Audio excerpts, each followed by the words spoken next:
easy from Eddie Hernandez.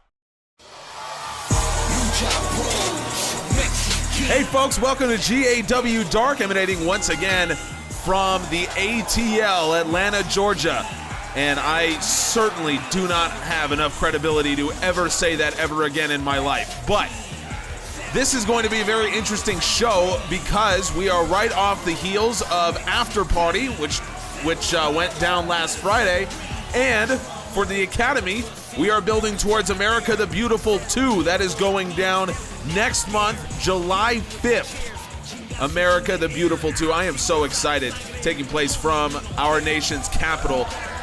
We've only done one America the Beautiful before, as you can tell from the name, and it was an incredible event, and I'll tell you a little bit more about that as we talk about some of the matches here.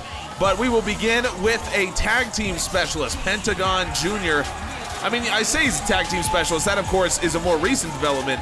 He is incredibly accomplished as a singles wrestler, as anyone who is familiar with the Mexican wrestling scene or TNA Impact would know. So this is nothing new for him when it comes to having success in the singles arena, but he is taking on someone who has had an incredible amount of success as a singles wrestler all over the world, and a man who, as we speak, is a champion in 2 different promotions.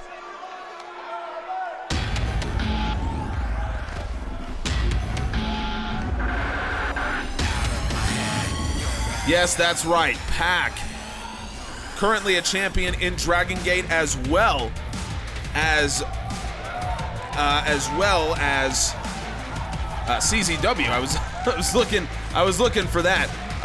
That's a little embarrassing that I actually forgot the name briefly. But the fact is, Pac is an absolutely devastatingly effective wrestler at basically everything he does. Probably the smoothest wrestler in the world, at least in my opinion right now. But unfortunately for us, he doesn't spend a whole lot of his time in general admission wrestling, which is too bad because, you know, he is so incredibly talented and I love watching him, but, you know, he doesn't come around here too often, so that's okay though. It's still a pleasure to watch him when he does come here. And Pac versus Penta, yes, please, let's get into this one. So I mentioned that America the Beautiful 2 is, of course, the second time that event has gone down. The first time was on the 10-year anniversary of September 11th. It went down in New York at Madison Square Garden, and it was an incredible event. It was absolutely beautiful. The main event saw the champion at that time, Goldberg, defeat Scott Steiner. And again, an incredible match. Goldberg, late into his career at that point, looked phenomenal. It was as well as he's been wrestling ever in his life. And that was just one of the matches on that card. The card as a whole was really, it was beautiful, and it was something very, very unique because, as I say, 10th anniversary of September 11th. So that card was something very unique, and so I'm happy that we get to bring it back. It's going to be great. One of the other matches on that show as well for the Intercontinental Championship, AJ Styles took on Shinsuke Nakamura. Yes, that match did go down in 2011. It was as good as you're all thinking it was. So that is just a taste of what we might see at America the Beautiful 2 when it comes to that kind of quality. And certainly the Academy can deliver matches of that quality as well. By the way, one last match I want to talk to you about that happened on that card for the Cruiserweight Championship, Rey Mysterio versus Ultimo Dragon. Meanwhile, let's get back into this one as Penta, beautiful crucifix bomb to Pac, but Pac doesn't even register. That is the strength of the bastard. Penta, though, hoping he can maybe end this match here pretty soon, but Pac catches the boot. Obviously, we know that Penta, with that package pile driver as well as the Penta driver, incredibly dangerous, and we've seen him use both to great effect, both here in GAW and elsewhere. And now Pac applying the rear chin lock. This is a good strategy, I think. I mean, Pac is a terrific submission wrestler, as we know. He employs several, and of course the dangerous brutalizer is his biggest weapon. But Penta wants to keep this match slow, keep Pac from running, and I definitely agree with that. You do not want Pac to be able to leverage his athleticism. Pac with a Michinoku driver. And now Penta, he's in a dangerous situation. Anytime you're near those ropes, anytime you're near that corner for Pac to get up for the Black Arrow, it is a bad situation. Pac, beautiful kick, finds its mark. Former world and cruiserweight champion Pac. So this man has had a whole lot of success in GAW, but ever since he lost the world championship, he has sort of retreated to other promotions. I don't want to say retreat, but shifted his focus to other promotions, most notably Dragon Gate and, as I said, CZW, which is very interesting. Pac beat the great Rey Mysterio for the Cruiserweight title back in 2018, and now Penta up on the middle rope. Penta, Canadian Destroyer. Man, he can pull that out from anywhere. Absolutely devastating, and now Penta hooks the leg, and Pentagon wins the match. Canadian Destroyer is enough to do it for the always dangerous Bastard Pac. Tremendous match, in my opinion. And it's exactly what you would expect from two guys like this that have so much success both here and elsewhere. Between these two guys, they have won 3 of the 4 male titles in GAW. Penta is a former tag team champion, and of course Pac, former world and cruiserweight champion. But it is Pentagon that comes out on top today. I like the rhymes. All of us are born with the miraculous ability. Well, the last time we saw Ulysses Sky, he was getting beaten up in a no DQ match by Derek Cole. So Sky now has apparently recovered from that beating and has returned for a match here. Derek Cole has moved on to bigger and better things. We just saw him in the main event of Storm Chaser just a couple days ago, taking on Santanico. It was a great match, one of my favorite on the year for Storm Chaser. Cole came up just short, but there's no doubt that Cole is one of the fastest up-and-coming stars and also has incredible ambition. He's been jawing with the Academy champion Kurt Andrews on Twitter as of late. Meanwhile, Ulysses Sky just looking to get back to a certain level that he would expect from himself. One of the least experienced wrestlers in GAW, but he came up through the Academy training system. A lot of people are high on him and what he brings to the table. The question is, can he settle down mentally? Well, he's got a good chance to do it against the former Academy champion Scott Danielson. He entered the Storm Chaser tournament as Academy champion, so that's how a lot of people began to know him. But unfortunately for him, his reign did not last too long when that tournament began. It was actually Garrett Gibson who took the championship off of him in the middle of that tournament. Gibson now, very unfortunately, no longer with GAW. He lost a loser leaves match to Lancelot at Bash at the Beach. That probably, at this point, is my pick for match of the year, although it has real competition in the Aleister Black versus Walter no DQ match from After Party. Go check that out if you haven't seen it already. Scott Danielson, just like Ulysses Sky, is trying to return to that level that he expects of himself that won him the Academy Championship at one time. Let's see if he can do it. I was dropping all those titles and dates for you, talking about America the Beautiful 2. If you want to know what went down on that event, you can just head on over to generaladmissionwrestling.com. You can see all of our title histories for all of our championships dating all the way back to 2005. It is a great resource, and you can learn things like what went down at the original America the Beautiful. I told you some of the best matches that I think went down there.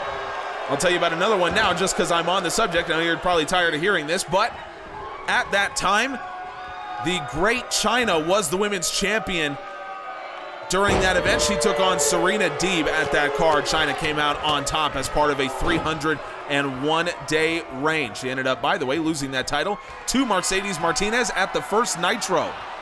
You can find out all of that and more at generaladmissionwrestling.com. Death Valley driver from Ulysses Sky, and Sky's trying to get done with this match quickly here. He doesn't work by the hour, but Scott Danielson able to kick out. Ulysses Sky immediately wasting no time. This is a much more focused Ulysses Sky than we've seen in the past. Sky elbow, Danielson out of the way. That is crucial for Danielson. That Sky elbow is incredibly dangerous. Now maybe we'll see Danielson go for the Blade Runner at some point. Look at Ulysses Sky. Beautiful athleticism, but Danielson gives him the nope treatment there. And now look at Scott Danielson. One thing that doesn't get talked about enough is his strength, and this, the real man's military press, as he calls it. We don't talk enough about how strong Scott Danielson really is. Now a cover. Sky kicks out. We always see some fast and furious matches at Dark. It's something that I love about this show. And Danielson now. Danielson, boot to the gut now. Danielson gets him up. Danielson, Blade Runner. I think Ulysses Sky could be in real trouble here. Danielson with the leg hook. Sky kicked out. Ulysses Sky is feeling it today. Wow, this is better than I've seen Sky look in a long time. And I think he's kind of got it in his head that he did not perform against Derek Cole. He wants to change that right now. Danielson comes in, running crossbody up high. So Ulysses Sky, I think, feels like he didn't do himself enough justice going up against Derek Cole, but now Sky with a huge slam. All kinds of strength in Ulysses Sky as well. Don't forget that. And now look at this gut wrench suplex. Again, the strength of Ulysses Sky on full display. Cover here from Sky. He's got the leg hooked, and Ulysses Sky comes right back. Big slam, gut wrench suplex. And that's all he needs to beat Scott Danielson on this night. That's not always something we see from Ulysses Sky, that gut wrench suplex. But when you're dealing with a guy as massive as Scott Danielson, sometimes you can just use his own weight against him. And on this occasion, that's exactly what Ulysses Sky was able to do. Scott Danielson thought he had it won right there with the Blade Runner, but Ulysses Sky somehow manages to stay in this match. And for Sky, who has really struggled this season, he had just a 2-6 record coming into this. Well, now that's his first win in over 2 months now, so he's got to be feeling good about where he's at. Let's see if he can continue this winning form.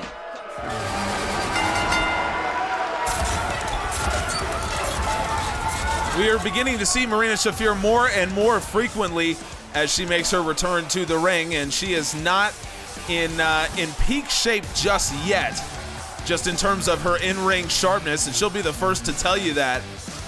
But the more repetitions you get, the better, and for Shafir, this will be her 5th match since returning, and she returned just a couple months ago, so a lot of matches for her since that time. And you know, repetition is really all you need. There's no shortcut to getting back to fighting form. Shafir knows that as well as anyone else, so it's good to see her back in the ring again.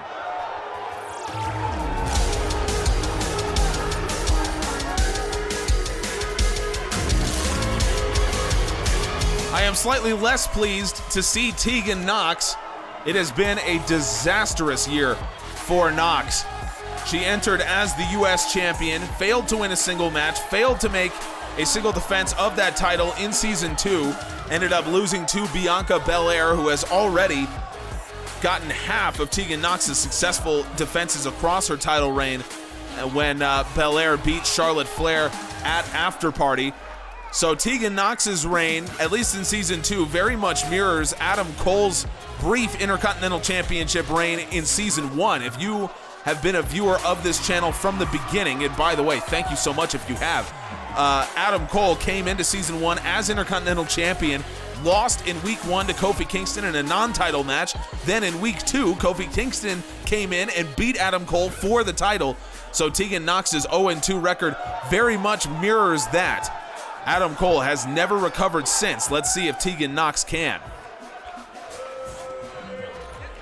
It's a tough ask to do it against Marina Shafir, one of the most dangerous mixed martial artists in GAW right now, and that does say a lot considering how many we have, from Omega Woods to Yunson Park to Conor McGregor to Ronda Rousey. Marina Shafir, I think, does stand out, but that shoulder charge not going to do her a whole lot of good. Drop kick warded off by Shafir, and now she's going to start in with the strikes. That's going to be the right strategy, I think, but Tegan Nox going to answer big time chop. I think Nox has had a little bit of an identity crisis in that I'm not sure that she knows what she wants to be, how she wants to wrestle, how she's going to have success. I think that's been the issue for her. So I think that has contributed to why she lost to Bianca Belair. Big belly-to-belly suplex from Shafir, but Nox kicks out. Because if you watch that match against Belair, Nox really had no idea what she wanted to be, how she wanted to approach that match. Tactically speaking, she didn't really have a plan. I think that's been an issue. Oh, here is a plan, though. They call her Lady Kane, looking for a choke slam, but Shafir had it well scouted. Well, maybe that's just more evidence about, Tegan Nox really struggling. What is this choke slam for? Well, it's for this choke slam from Lady Kane. But what does she use it for? What is it going to set up?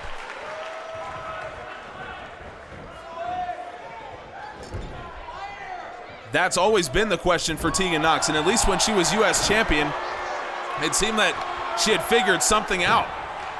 Albeit she won that title under very controversial circumstances, but we won't talk about that right now. We've litigated that enough. Nox drives 2 knees right into the stomach of Marina Shafir. At least she planned for that. 2 minutes in, no, Shafir kicks out. That is a very dangerous situation to put your opponent in. They're not supported by very much, so you drive those knees in, and obviously they feel it in the gut, but also they're kind of bent backwards between those ropes. So Nox knew what she was doing there, and now Nox knee right to the back and sends Shafir. That was ugly. Got her right in the middle rope. Nox rolling back, surfboard stretch here by Tegan Nox. This is not something we see from her very often. Maybe she's trying to add a little bit of variety to her game. This is not something that Marina Shafir would necessarily be prepared for. And Tegan Nox, I think she let that go. Nox looking again. Nox looking for a choke slam, but Shafir turns it into a flatliner. Beautifully done. That is crucial from Marina Shafir, but Tegan Nox right back on top. This is a lot more aggressive than we've seen Tegan Nox in the past. And now a figure 4 head scissors, and look at that knee brace as well, grinding right into the side of the face of Marina Shafir. Nice job by Shafir. Use her core strength to get that one out, but now Nox. Oh, I thought she was going for another choke slam. Instead, it's just a takedown. Shafir, it looks like, is fairly vulnerable to that choke slam. We'll see if Nox tries to go back or if the shiniest wizard is in play. Nox with another Frankensteiner. Again, I'm not seeing a whole lot of tactical cohesion here for Tegan Nox. I'm not sure what the strategy is. Maybe it's just to confuse Shafir with so many things that hasn't worked so well, but now Nox shiniest wizard. Well, there's one thing that'll do the job. Nox a little slow to make the cover, and again, that hesitation there, it didn't help her out. Maybe it'll hurt. Tegan Nox, though, does pick up the win, although I cannot help but comment on the hesitation to even make that cover. Shiniest wizard, you would think, would be the end of it all, but Tegan Nox herself didn't even believe that, and maybe it's because people have kicked out of the shiniest wizard before. Bianca Belair, I think, really put some doubt into the mind of Tegan Nox. So maybe Nox is just not confident in herself anymore. I don't know. I noticed that her Team Kick teammate Dakota Kai is not with her. Tegan Nox was not with Dakota Kai in Kai's tables match at After Party. So maybe Nox is just going through some kind of identity crisis or something. I don't know how better to put it, but maybe this will get her off on the right foot here with a big win. It's been 6 years since I've had my fix, and now I'm fixed on you. Despite your trembling body, I can tell you want it to. Well, it's good to see Igris back at it. Talk about someone who's having a little bit of an identity crisis. Igris fought Midnight for the Raw title at Bash at the Beach, and by all accounts was probably the closest to winning that title that anyone has been since Midnight introduced it. But ever since then, Igris has failed to pick up a win, and he has not looked his best coming in. I will say that. But he does have a three-way dance scheduled for next Monday on Storm Chaser. It will be Igris, Derek Cole, and I believe I'm going to have to refresh myself on who actually is in that match. Ramon Gutierrez is going to be the third there. So Igris will have a massive opportunity on Storm Chaser against the two of the top young up-and-coming stars in Gutierrez and Cole. So it'll be a big moment for Igris. Let's see if he can get himself a little bit of momentum heading in.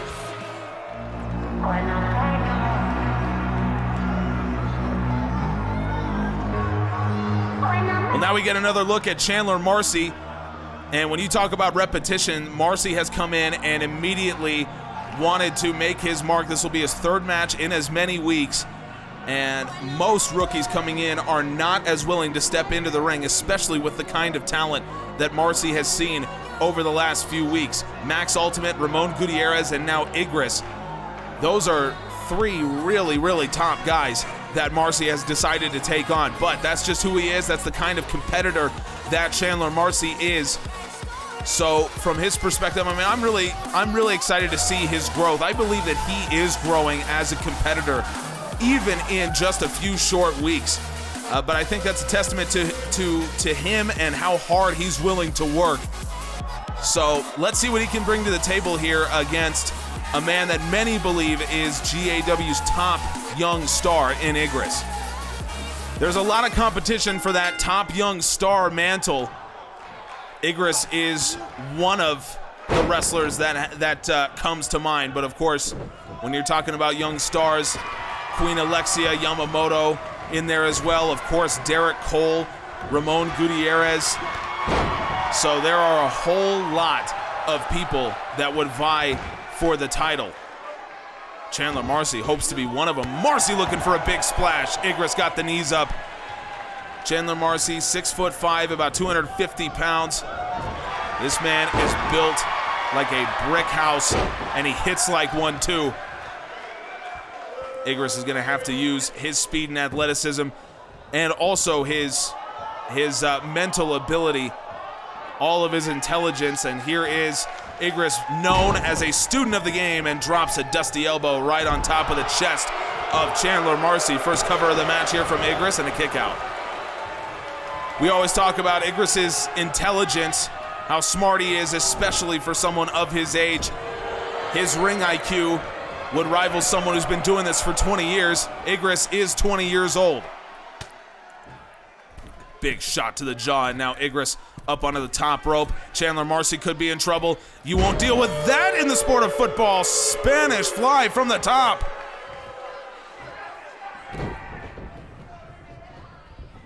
That is what Igris brings to the table. Incredible athleticism as well as his intelligence. That's what makes him so dangerous.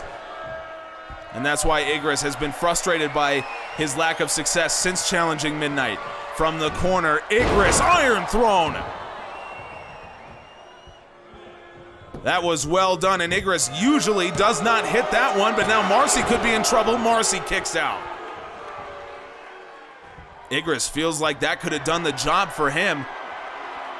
It's rare that he hits that. A lot of people have that one really well scouted, probably because Will Ospreay's Tower of London is so difficult. But now Igris looking for Reaper's Embrace. Chandler Marcy up on the shoulders. Well done. from Marcy. Not to let that one happen, and it was needed. Up under the shoulders goes Igris. Marcy could be looking for the black hard driver. No, it's just a stun gun. Now, Marcy, look at this. Look at this modified Scorpion Deathlock here from Chandler. Marcy, wow, that's a lot of torque put on the knees of Igris. Igris, though, I think has been not skipping leg day. Gets himself out of that one. Back elbow from Marcy, but Igris catches Marcy coming in. Nice hip toss. So Igris looking real good right now. And you gotta be impressed. A lot of guys his age would probably be very discouraged with losing at the clip that he has ever since challenging Midnight. But Igris, he has looked confident, he's looked good, and he continues to challenge himself. Igris uses a little bit of strength there. Marcy ducks the shot, answers with a right jab. Irish whip, Igris over the top. That is the strength of Chandler Marcy.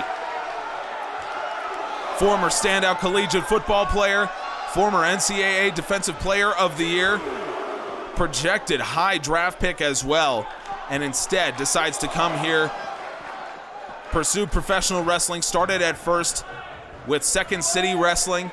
We have several from that promotion. As I mentioned, we have a very good relationship with one of the promoters there, or one of our scouts does, so we have several top talent to come from there, and Chandler Marcy is just one. Marcy now. Marcy's gonna take Igris to a place he hasn't been. Chandler Marcy from the top, superplex. The fans always love to see a big-time superplex, and that's just what we saw. Spanish fly into the ring, superplex outside of it. Igris, just out of pure instinct, able to ward off Chandler Marcy there, and now Igris firing away with a couple strikes. Not that they're doing much to Chandler Marcy. This is a big, strong man, and now both men back into the ring. Igris into the corner. That might have been a mistake. That might have been a mistake to challenge Marcy like that. Marcy with a suplex with the assist from the ropes. Look at the torque, the velocity that Igris hit the mat with. Chandler Marcy admiring his work here. Marcy played linebacker in college, and you can certainly tell that his body would match the description of any linebacker you'd ever hear. Front chancery. Igris may have been looking for the guillotine. Marcy up onto the shoulders. He goes black hard driver. And now Chandler Marcy with his first real opportunity of the match here. Chandler Marcy gets the win. Marcy gets his first win in GAW, and it comes against Igris. And it just goes to show you how much Igris has been struggling. Igris, I think, will need to go back to the drawing board and examine what he needs to do in order to get back to the form that we're used to seeing him in. The Iron Throne, surely he believed that was the end, and then got Marcy up onto the shoulders for the Reaper's Embrace, but it was that superplex that gave Marcy the advantage, and now Marcy caught him coming in. Black hard driver, and Chandler Marcy with his first win in general admission wrestling.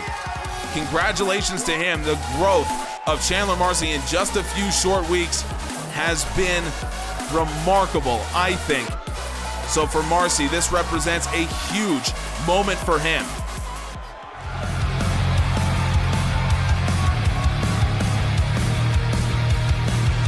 Good to see Cody Rhodes back after a vicious assault by Walter.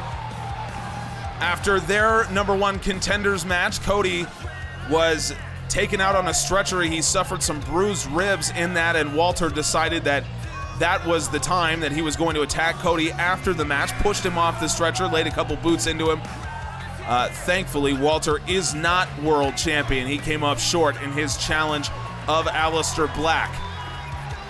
So thank God for that, and thank God that Cody is back. It was only a short-term injury, a couple weeks that he was out, but good to see him back here.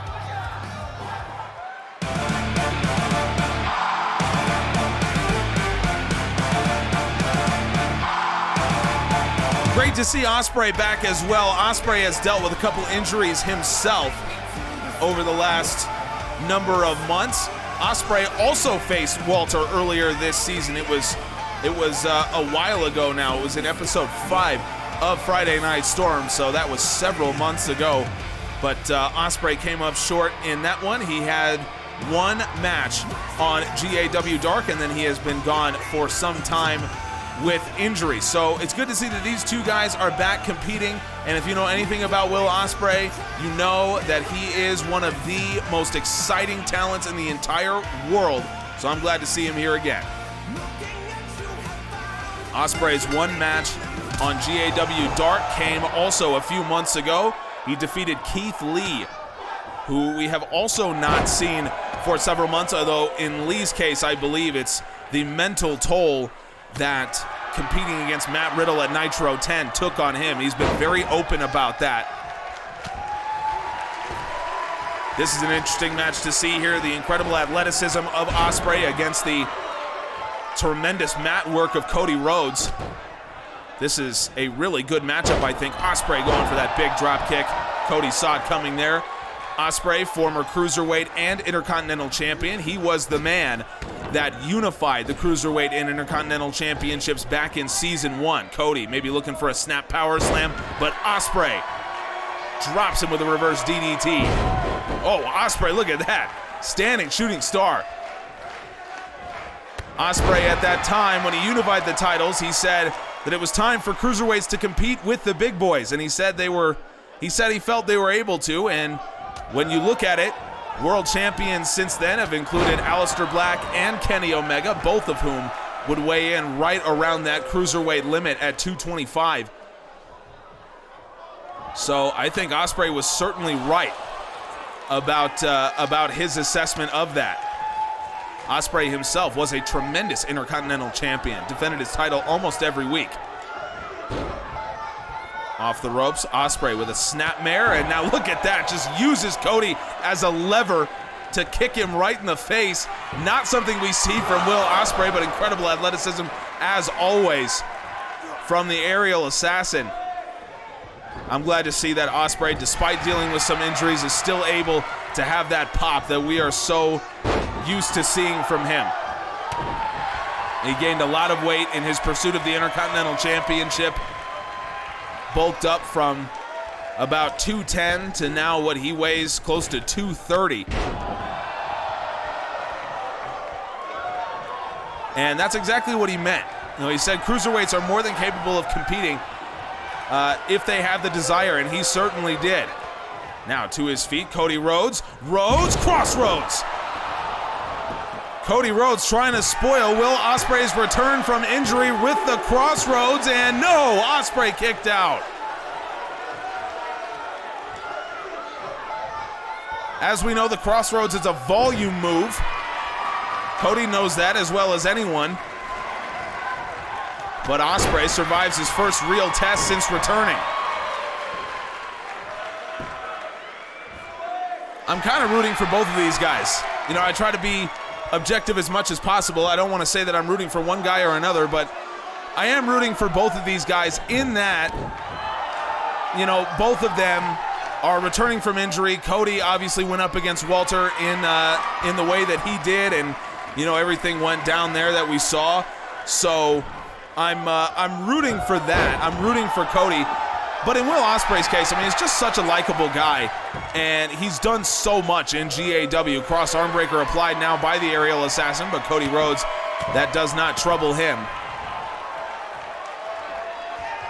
Will Ospreay will forever be linked in GAW with several title belts. His name will go down in history regardless of what happens. But Cody Rhodes, now that's a nice takedown. Cody Rhodes, figure four applied here by the American Nightmare and Will Ospreay. This is his second big test, whether he can get out of this, and he does. Rolls it over, reverses the pressure. Cody Rhodes able to get his way out of it.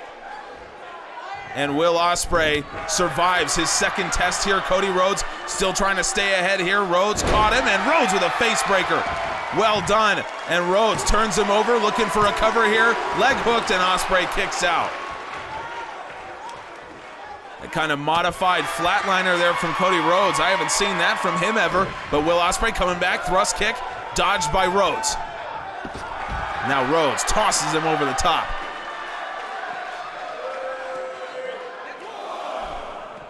The lineage of the Cruiserweight title is decorated with so many great champions, some of the legendary wrestlers of all time. Not just Will Ospreay, Prince Puma, Rey Mysterio, Pac, Kota Ibushi.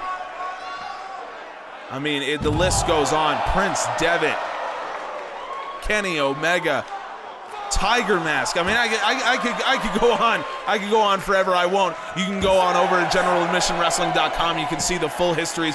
You can see the type of men that have competed for the Cruiserweight title in its history. And Will Ospreay, with the blessing of so many, including Rey Mysterio, the most legendary Cruiserweight champion of all time, Ospreay was the one to unify the title.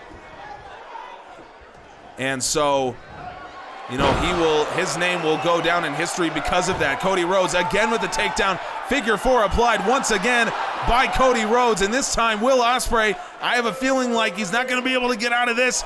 Not many men are able to survive it twice, but Will Ospreay does. Again, turns it over and forces Cody Rhodes to break. Rhodes knows what he's doing. He knows that athleticism is such a big part of Ospreay's game. But Ospreay still stays in it, and now Ospreay maybe looking for a Spanish fly, but Cody able to turn that around, and now Cody, Cody's got him, crossroads. Ospreay, he's close to the ropes, the referee doesn't see it, and Cody Rhodes, after an incredible match, finishes off Will Ospreay. I could watch this match 10 more times. What an incredible contest.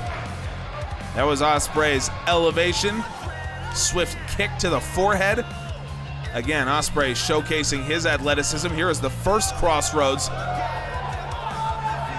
And this was early in the match, all things considered. Will Ospreay kicks out.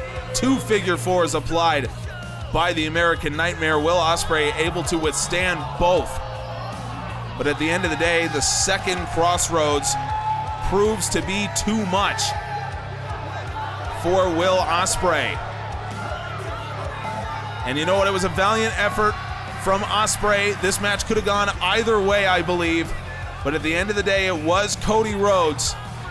And Rhodes on his return picks up a win.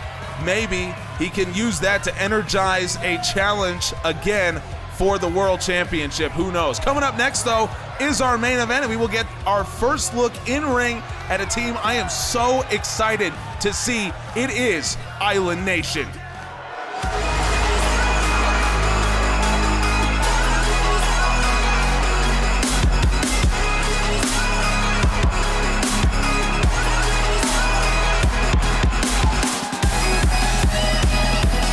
I've been excited to see these guys from the moment I heard we signed them. This is a team, I mean, I'm struggling to come up with the words because we don't have anything like them in GAW. Look at the intensity they come out with. Now these guys have defined the independent circuit around Oceania as well as the Pacific Islands. Eddie Tonga is on the left, Native of American Samoa, and Yamamoto Kobayashi is right now standing on the top of the ropes. He is dressed in the blue with the face paint. Kobayashi, originally from Japan, moved all around the islands when he was young. I can't wait to see these guys. Eddie Tonga, a Native of American Samoa, not actually part of the Samoan dynasty, not part of the Anawai or the Fatu families.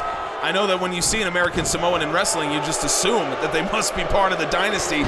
It's a fair assumption, but Tonga actually grew up idolizing so many members of the Samoan dynasty, and so that's what brought him into professional wrestling, and during his training, that's what led him to meeting Kobayashi, who now is held up by Seth Woods, and Lance Woods just gonna choke him out a little bit. Knife edge chop. Kobayashi, as I said, originally from Japan, but moved all over the Pacific Islands, including living for a time in American Samoa, and then he settled in Hawaii. He is actually a dual citizen of the United States and Japan. The two met during their wrestling training, and they have been a team ever since. They have dominated the Oceania Independent Circuit as well as independents all over the Pacific Islands, including Carlos Colon's promotion over in Puerto Rico. They were tag champions there for a time, and now Lance Woods out of the ring. Kobayashi and Tonga discussing strategy, and Kobayashi out of the ring waiting for Lance Woods to get to his feet. This is a tough draw here for Woods Club to have to deal with Island Nation making their debut. Just look at these two men. Look at how dangerous they can be. The size of them. We've seen the athleticism already. I am really, really excited to see what they can do, because they are not like any tag team that we have in general admission wrestling. Certainly not in the academy, I can tell you that. Contrast these guys with the Titans or with War. This is a much different look than you will normally see. Kobayashi and Lance Woods trading blows near the corner of the arena, and now Kobayashi letting loose with those strikes.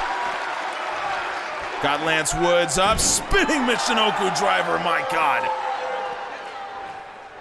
Wow. He just lets Seth Woods have it there. Referee now at the count of 11. Kobayashi comes out, and he will break the count with Lance Woods down. And now Kobayashi sends him away. This is smart strategy, I think, here from Kobayashi.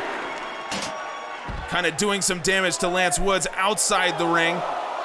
Again, this is smart here from Island Nation. The one thing you got to know about them, they are incredibly intelligent. They've studied wrestling their whole lives. Back into the ring goes Lance.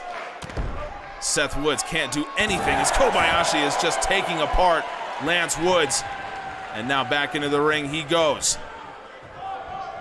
This is what we've come to expect from Island Nation. Now Kobayashi into the corner, and I believe we will see Eddie Tonga possibly tag in for the first time. Here comes the tag. Kobayashi gets him up, and Tonga elbow drop power bomb combination. And Lance Woods could be in trouble here. Kobayashi takes down Seth, and Island Nation. Eddie Tonga just needs to come in once to finish that off. The elbow drop powerbomb combination.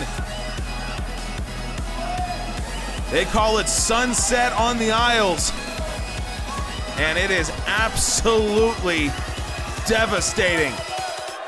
These two, I believe, are going to be a huge threat going forward in general admission wrestling, and I cannot wait to see what they can do. Folks, thank you so much for joining us once again here on Dark. Catch us for Friday Night Storm coming up in just a couple days. The aftermath of After Party, I can promise you, it will be absolute insanity. We hope to see you there. We appreciate you.